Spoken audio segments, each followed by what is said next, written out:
বন্ধুরা, আজকে দেখো আমাদের বাড়িতে কী রান্না হচ্ছে। কাতলা মাছ, এঁচোড়, কাতলা মাছ হবে ঝিঙে আলু দিয়ে। এদিকে হচ্ছে কাঁকড়া,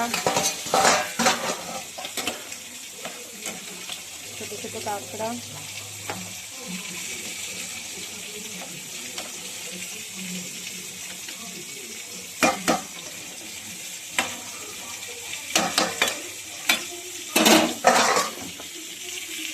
মাছের ঝোল হবে,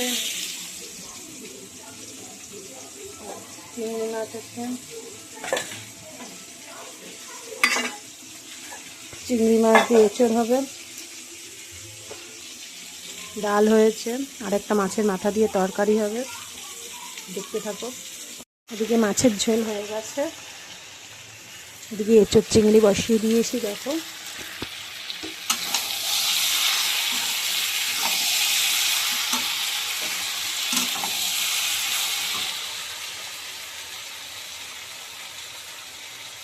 দেখো মাছের ঝোলটা ফুটে গেছে। এবার মাছের ঝোলটা নামাবো, এঁচোড় চিংড়ি কষানো হচ্ছে।